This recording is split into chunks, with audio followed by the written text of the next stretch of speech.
जय हिंद प्यारे साथियों, स्वागत करता हूँ आप सभी का हमारे इस चैनल एजुकेशन स्टार में। तो आज का वीडियो है ये साइंस का क्वेश्चंस हैं, जिसमें कि हम लोग अप्रॉक्स 20 क्वेश्चंस देखने का प्रयास करेंगे। जिसमें कि पहला क्वेश्चन है, मांसपेशियों में मुख्यतः कौन सी प्रोटीन पाई जाती है। तो मांसपेशियों में मुख्यतः कौन सी प्रोटीन पाई जाती है। तो इसका हमारा सही आंसर क्या हो जाएगा, सी। फाइनली सी आंसर हो जाएगा सही, ठीक है, सी। तो मांसपेशियों में मुख्यतः कौन सी प्रोटीन पाए जाते हैं, मायोसिन, ठीक है। चलते हैं अगले क्वेश्चन पर। एक अणु में 9 इलेक्ट्रॉन, 9 प्रोटॉन व 10 न्यूट्रॉन है, इसका द्रव्यमान संख्या कितना है। तो आप लोग जानते हैं कि द्रव्यमान बराबर होता है, द्रव्यमान इक्वल टू होता है परमाणु संख्या प्लस न्यूट्रॉन की संख्या, ठीक है। तो ये हमारा 9 और 10 जुड़ जाएगा, तो ये हमारा फाइनली आंसर हो जाएगा डी, 19। ओहो, 19 हो जाएगा, ठीक है। तो चलिए अगले क्वेश्चन की ओर चलते हैं। एक क्वेश्चन आ गया है बीच में, अगस्त 2023 में 15वां ब्रिक्स सम्मेलन का आयोजन किस शहर में हुआ है। तो 15वां ब्रिक्स सम्मेलन का आयोजन जोहान्सबर्ग में हुआ है, जो कि दक्षिण अफ्रीका में है, ठीक है। चलिए अगले क्वेश्चन की ओर चलते हैं। एक तत्व के समस्थानिक में, ये बोल रहे हैं एक तत्व के समस्थानिक में होते हैं। तो एक तत्व के समस्थानिक में ऐसे समस्थानिक तो होते हैं और संभारिक होते हैं। तो संभारिक में भार समान और परमाणु संख्या भिन्न भिन्न, और समस्थानिक में परमाणु संख्या समान, द्रव्यमान संख्या भिन्न। लेकिन यहाँ उस तरह के ऑप्शंस नहीं है, तो इसका आंसर हो जाएगा न्यूट्रॉन की संख्या भिन्न भिन्न, ठीक है। चलिए अगले क्वेश्चन की ओर चलते हैं। निम्नलिखित में से कौन से पदार्थ केवल एक तत्व से निर्मित है। तो कांच तो पॉसिबल ही नहीं है, रेत भी पॉसिबल नहीं, जल तो यौगिक है H2O, और फाइनली हमारा आंसर क्या हो जाएगा, डी आंसर सही, ठीक है। चलिए अगले क्वेश्चन की ओर चलते हैं। बोल रहे हैं अलैंगिक प्रजनन एक प्रकार जिसमें जड़ों, तने, पत्तियों और कलिकाओं में नए पौधे उत्पन्न होते हैं वह कहलाते हैं।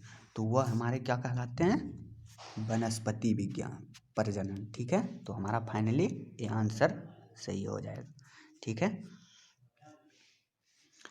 यहाँ है कि कास्टिक सोडा का रासायनिक नाम क्या है। तो कास्टिक सोडा का रासायनिक नाम हम लोग जानते हैं NaOH होता है।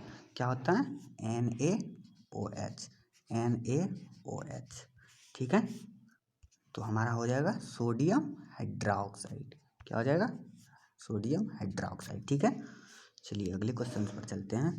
बोल रहे हैं तापमापी में पारा क्यों उपयोग करते हैं। तो तापमापी में हम लोग पारा को क्यों उपयोग करते हैं, क्योंकि तापमान की दीवारें से न चिपके, ठीक है। तो हमारा फाइनली आंसर डी सही हो जाएगा, ठीक है। चलिए अगले क्वेश्चन पर चलते हैं। ये क्वेश्चन बोल रहे हैं छोटी आंत को गृहिणी में विभाजित किया जाता है, जेजुनम, डुडेनम और क्या। तो छोटी आंत की गृहिणी को विभाजित किया जाता है जेजुनम, डुडेनम और इलियम, ठीक है। तो हमारा डी आंसर राइट हो जाएगा, ठीक है। अगले क्वेश्चन पर चलते हैं। टी मापक मतलब टी स्केल पर निम्नलिखित में से किसका मापन किया जाता है। तो टी मापन से हम लोग क्या करते हैं, टी मापन से हम लोग क्या करते हैं, चक्रवात की शक्ति को मापते हैं, ठीक है। क्या मापते हैं, चक्रवात की शक्ति को टी मापन से, ठीक है। अगले क्वेश्चन पर चलते हैं। कार्नोलाइट में से किसका अयस्क है। कार्नोलाइट निम्न में से किसका अयस्क है, ठीक है। तो कार्नोलाइट किसका अयस्क है ये बताना है। तो ये हमारा मैग्नीशियम का हो जाएगा, किसका हो जाएगा, मैग्नीशियम का।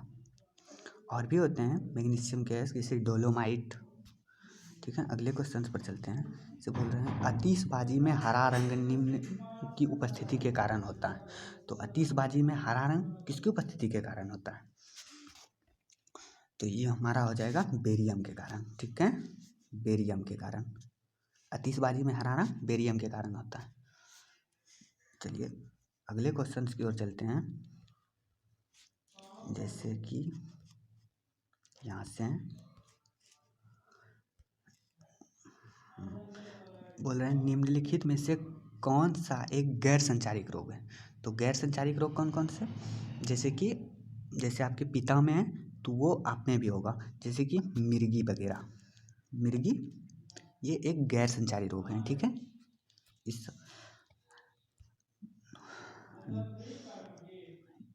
ये क्वेश्चन हैं, ये बोल रहा है निम्नलिखित कौन से विटामिन की कमी से फलस्वरूप अतिसार के साथ सूजन तथा छाजन होता है।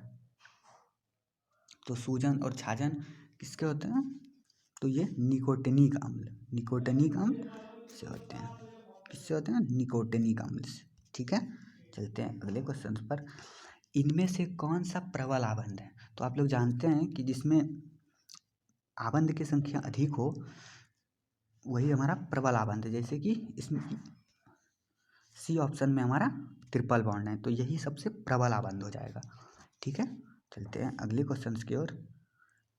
जैसे निम्नलिखित अणुओं में से किसमें 2 सन्निकट कार्बन परमाणु सबसे अधिक दूरी पर होते हैं। तो दूरी पर किसमें होते हैं, एथेन में। एथेन तो सिंगल बॉन्ड वाला, उसमें ज़्यादा दूरी पर रहते हैं, ठीक है। तो अगले क्वेश्चन पर चलते हैं। अगला क्वेश्चन है हमारा कि निम्न में से कौन सी बीमारियां जीवाणु जनित है। तो जीवाणु जनित हमारा कौन सा हो जाएगा, जीवाणु जनित बीमारी हैजा, टाइफाइड, निमोनिया, डिप्थीरिया, ये सब हमारा क्या हो जाएगा, जीवाणु जनित, ठीक है। तो ये हमारा ऑप्शन ए हो जाएगा, ठीक। चलिए अगले क्वेश्चन की ओर चलते हैं कि मनुष्य के चर्म के रंग का कारण है। तो मनुष्य के चर्म का रंग किसके कारण होता है, तो ये हमारा हो जाएगा माइनिन के कारण। माइनिन के कारण हमारा चर्म का रंग पता, जैसे गोरा, काला, ठीक है। अगले क्वेश्चन पर चलते हैं। वे बोल रहे हैं नीले लिटमस वाले पानी से होकर अगर CO2 गुजारी जाए तो परिणामी घोल का रंग कैसा होगा। तो अगर हम लोग नीले लिटमस वाले पानी से अगर CO2 को गुजारें तो ये हमारा लाल रंग का हो जाएगा, ठीक है। फाइनली हमारा ए हो जाएगा, ठीक है। चलते हैं अगले क्वेश्चन पर। ये बोल रहे हैं कि डैश युक्त मिश्र धातु को संलय कहा जाता है। तो संलय किसको बोलते हैं, तो ये डायरेक्ट हैं क्वेश्चन। पारा युक्त मिश्र धातु को संलय कहा जाता है, तो हमारा फाइनली ए हो जाएगा सही, ठीक है। पारा युक्त मिश्र धातु को संलय कहा जाता है, ठीक है, ठीक। अगले क्वेश्चन पर चलते हैं। फ्लेमिंग के दाएं हाथ के नियम के अनुसार, फ्लेमिंग के दाएं हाथ के नियम का प्रयोग करके किसकी दिशा व्यक्त लगाने के लिए किया जाता है। थोड़ा कट गया है, व्यक्त लगाने में है, तो ये हमारा आंसर हो जाएगा प्रेरित धारा, ठीक है। चलिए अगले क्वेश्चन पर चलते हैं। ये हमारा लास्ट क्वेश्चन है। निम्नलिखित में से किसने टीके का आविष्कार किया है। टीके का आविष्कार, ये VBI क्वेश्चन है दोस्तों। टीके का आविष्कार किसने किया है, तो ये हमारा एडवर्ड जेनर हो जाएगा, ठीक है। आई होप आप लोगों को ये वीडियो अच्छा लगा होगा। प्लीज़ वीडियो अच्छा लगे तो चैनल को सब्सक्राइब कर दीजिएगा।